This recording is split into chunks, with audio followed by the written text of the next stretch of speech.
Yaa akkam jirtu hordoftoonni Milkii Miidiyaa an Dooktar Naawolaa jedhamti. Milkii Miidiyaa irraatiin nagaa fayyaa qabdu. Egaa akkuma kanaan dura viidiyoolee fayyaa barsiisoo garaa garaatiin dhiyeessaa turre har'as barnoota waa'ee dafanii dulloomuu yookiin eejingii akkamittiin ittisuu dandeenya jedhu irratti qabannee dhiyaannee jirra. Milkii Miidiyaa wajjin turtii gaarii isiniin jennam hordoftoota keenya. Har'a akkuma amma dubbannee mata dureen keenya waa'ee dafanii dulloomuu yookiin eejingii akkamittiin ittisuu akka dandeenyudha. Namoonni baay'een addunyaa keenya irratti dafanii dulloomuu ni jibbu jedhee namana. Sababiin isaas namoonni umurii dheeraa jiraachuu barbaadu yoo danda'ame illee du'uullee hin barbaadan jechuudha. Sababii du'a sodaataniif illee namoonni umurii dheeraa jiraachuu baay'ee hin barbaadu yookiin hin filatu jechuudha.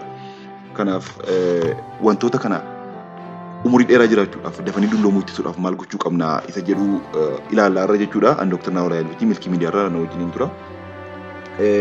Akkuma egaa dafanii dulloomuu akkamittiin ittisna jedhu ilaaluu fuuldura jechuudha hordoftoota Milkii Miidiyaadha. Dulloomumti kun maaloodha jennee fi mallattoowwan dulloomuu agarsiisan ilaalla jechuudha. Dulloomuun kun umuriinsaa garaa garaadha jechuudha.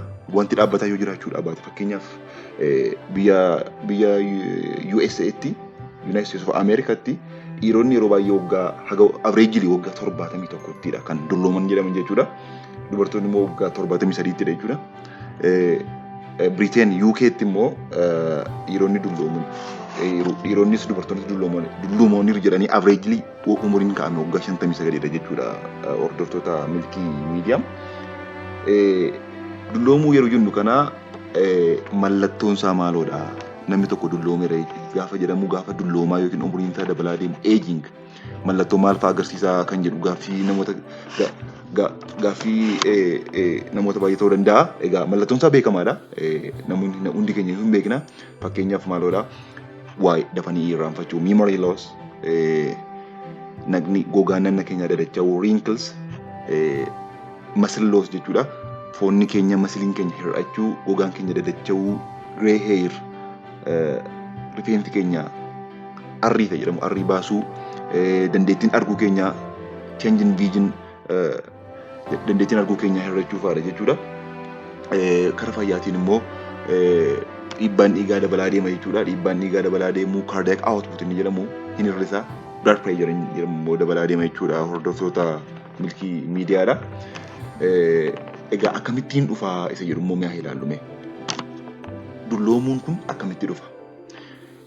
Dhugaa dubbachuudhaaf saayinsiin isaa fully understood hin taane jechuudha. Akkuma addunyaatti iyyuu garuu wantoonni suggested ta'an tokko jiru. Dulloomuun kun kan inni dhufu waa lamarraati jedhameeti yaadama. Totally general jechuudha. Tokkoffaan natural body change dha. Natural body change nannumti keenya eenyuuf iyyuu kan hin namne jechuudha. Eenyuuf iyyuu ofuu hin danda'u. Kuni natural body change dha. Plus dhiibbaa environmentii nanna keenya irratti qabu jechuudha. Dhiibbaan environmentii impact of how we take care of ourselves jedhamu akkamittiin akka nuun of eegnu jechuudha. Dhiibbaa naannoon nurratti qabu jechuudha. Dhiibbaa naannoon nurratti qabu sanaadha kan nuun hir'isuu dandeenyu jechuudha. Amma nuun piroograamii sagantaa keenya kana keessatti kan nuun ilaallu maaloodha? Dhiibbaa naannoon nurratti qabu sana akkaataatti ofirraa hir'isnee dafanii dulloomuu akkaataatti hir'isnu ilaalla jechuudha. Waa'ee fakkeenyaaf amma waa'ee dafanii dulloomuu kanarratti fakkeenyaaf mekaanizimoota isaanii keessaa kan isinitti himuu danda'u cellular aging yoo nu mekaanizimii ishee karaa ittiin dhufu xinnoo isinii gara furmaataatti darba hordoftoota keenya. Cellular aging inni jedhamu kun akkamidha? Seeliin namaa gaafa namni daa'imummaadhaa kaatee haga dulloomutti haga guddatee nama guddatuutti namni kan inni guddatu harki isaa guddatee miilli isaa guddatee qaamni isaa guddatee nama guddatu maaliidhi? Seelii keenyatu koppii ta'a jechaadha. Seeliin keenya yoo xinnate tokkoon see haga 50 ol koppii ta'a. Gaafa replication seeliin keenya baay'achaa deemu kana seeliin tokko 50 ol averageedhaan kun averageedhaan gaafa baay'achaa deemu telomer waan jedhamu jira. Telomer wanti jedhamu sababii gabaabbatuu fi dandeettiin yoo miidhame bakka buusa isaa baay'ee irrachaa deema jechuudha. Kun sababa cellular aging jedhamudha. Hormooniidhaan inni kabiraan hormooniin inni keenya keessaa hin jijjiiramu jechuudha. Fakkeenyaaf dubartoota irratti martaan laguu kan inni dhaabbatu meenopause inni jedhamu naqni keenya illee kan inni dry ta'u kan inni goggogu inni hin jedhee naqni keenya kan inni jechuu wrinkles kan inni uumamu jechuudha. Sababa hormooniin naqna keenyaa jijjiiramuufi jechuudha. Kan biraan accumulated damage waan jedhamu wantoota dhiibbaa bakkeedhaa naqna keenya irratti dhufan jechuudha. Fakkeenyaaf wantoota summaan garaagaraa tooksinoota garaagaraa san ifa aduu harmful food nyaatota nama miidhan oksidaantii qaban jechuudha. Oksidaantii nyaatota qaban pollution and smoke aara garaagaraa kan warshaalee keessaa bahu faalama qilleensaa hojiin wal qabatu kuni daamejii nurratti fidu jechuudha. Seelii keenya irratti daamejii yookiin immoo miidhaa fiduu jechuudha. Seelii keenya irratti gaafa miidhaa fidanii miidhaan suni seeliin keenya deebi'ee of haaressuu qaba jechuudha. Isaan jalatti ittiin koppii of gochuu qaba. Gaafa dulloomaa deemnu immoo teeloomeeraa inni jedhamu sun gabaabbachaa waan deemuuf qaama warra teeloomeer inni jedhamu sun waan gabaabbachaa deemuuf jechuudha. Dandeettiin keenya waan hir'atuuf dandeettiin koppita waan hir'atuufidha kan dulluma dabnee dulloomnuufi jechuudha. Hordoftoota milkii miidiyaa kan biraan meetaaboliik eejingii jedha. Meetaaboliik eejingii kan jedhamudha. Meetaaboliik eejingiin akkamiidha? Nyaata nu nyaannu yeroo hundumaa nu nyaata kan nyaannu inerjiitii jedhamudha jechuudha.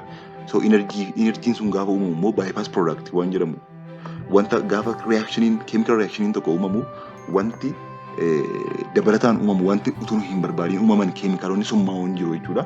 Isaan naqna keenya akka nuun dulloomnu dafnee dulloomnu gochuu danda'u jechuudha. So daawwattoota milkii miidiyaa hordoftoota keenya annaa olaa iluuti kan hordoftoota jirtan milkii miidiyaadha.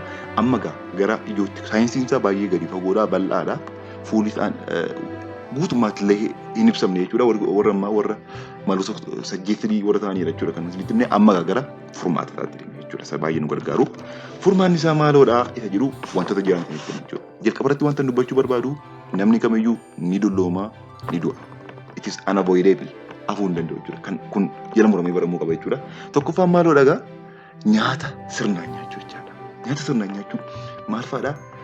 Kan nuyi hir'isuu qabnu wantoota sukkaara qabanii, wantoota sukkaara baay'ee qaban, wantoota faattii baay'ee qaban, faattii jechuun cooma baay'ee qaban, wantoota ashaboo baay'ee qaban hir'isuu qabna jechuudha.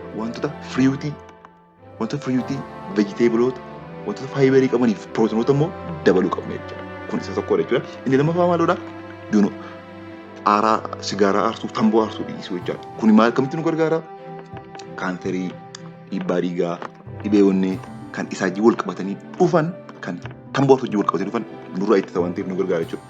Inni sadaffaan ispoortii hojjechuudha jechuudha. Exercise. Ispoortii hojjechuun akkamitti nu gargaara? Hakimoonni yeroo baay'ee kan recommended ta'u maal agamiidha? Guyyaatti daqiiqaa 30 fi torbanitti guyyaa 5 kuni fayyaa guutuudhaan akka nuun eegamnuuf baay'ee akka gargaaruttidha kan himamu jechuudha.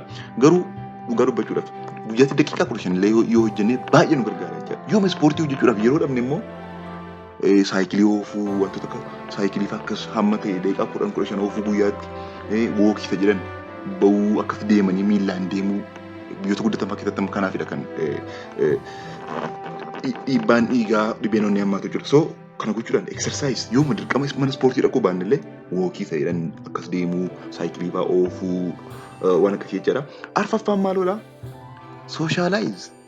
Jireenya keenya keessatti sooshaalaayiz maatii wajjiniin, hiriyaa wajjiniin, hawaasa wajjiniin, rileeshnshiippii uumuu, namoota wajjin haasa'uu, namoota irraa yaada fudhachuu qofaa ofii yaaduma ofii duwwaa otoo hin taane namoota wajjin gaafa haasamu sammuun keenya waan boqotuu fi kunillee umurii dheeraa jiraachuudhaaf baay'ee nu fayyada jechuudha. Inni shanaffaan maaloodha? Hirriba gahaa rafuu. Hirriba gahaa rafuun guyyaa tokkotti namni tokko averejili hirriba ga'aan kan jedhamu guyyaatti sa'aatii 8 rafuudha jechuudha. Inni kuni umurii dheeraa jiraachuudhaaf baay'ee nu gargaara jechuudha. So hirriba gahaa rafuu yaa'u hin beekamaa hojiin baay'eedha garuu hamma danda'ametti guyyaatti 8 hirriba gahaa rafuudhaaf yaaluudha jechuudha. Inni ja'affaaf inni dhuma maaloodha? Hordoftoota milkii miidiyaa dhiphina hir'isuu, istireesii hir'isuu, baay'ee hir'isuu. Warri nama sirriitti maal ture fakkeenyaaf hirribillee sooshaalaayit gochuun hawaasaa wajjiniin hariiroo uumuunillee daayireektilii indaayireektilii istireesii wal qabata jechuudha. Istireesii hir'isuu wajjin wal qabata. Gadda hir'isuu, istireesii hir'isuu, amma danda'ametti bireekii ofii laachuu, boqonnaa ofii laachuu kana gochuudhaan wantoota nama asii walitti isinitti hime ja'an kana gochuudhaan umurii dheeraa jiraachuu hin dandeenya jechuudha.